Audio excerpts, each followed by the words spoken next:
Mesdames, Messieurs, dans la nuit du 23 au 24 septembre 2024, un peu après 1h du matin, l'ancien ministre des Sports, M. Oswald Romeki, a été interpellé au moment où il transmettait 6 sacs remplis de billets de banque au commandant de la garde républicaine.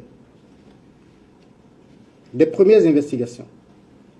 Il apparaît que le commandant de la garde républicaine, ayant en charge la sécurité du chef de l'État, a été entrepris par le ministre Oswald Romeki pour son propre compte et pour le compte de M. Olivier Bokor, à l'effet d'opérer par la force un coup d'État dans la journée du 27 septembre 2024.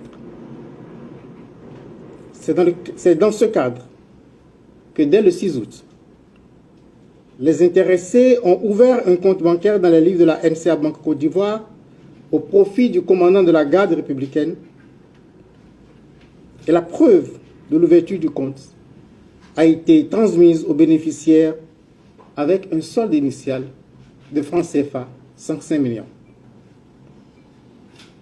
Pour achever de vaincre la résistance du commandant de la garde républicaine, ils lui ont promis et remis le 24 septembre 2024 en espèces une somme de francs CFA 1,5 milliard. Et cette somme est décomptée en 129 lots de 10 millions constitués de billets de 10 000 francs et 42 lots de 5 millions constitués de billets de 5 000 francs. Cette somme qui aurait été mobilisée par M. Olivier Bokor a été chargée dans un véhicule de type 4x4 de marque Toyota Prado appartenant à M. Oswald Romeki et muni d'une fausse immatriculation.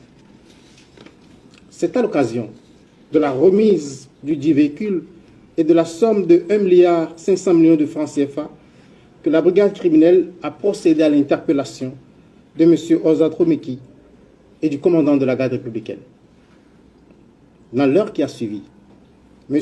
Olivier Bokor a été également interpellé par les éléments de la brigade criminelle. L'enquête en cours s'attelle à identifier toutes les personnes impliquées dans ces faits. Je ne manquerai pas, s'il y a lieu, de revenir vers vous pour vous donner de plus amples informations sur l'évolution de cette procédure. Je vous remercie.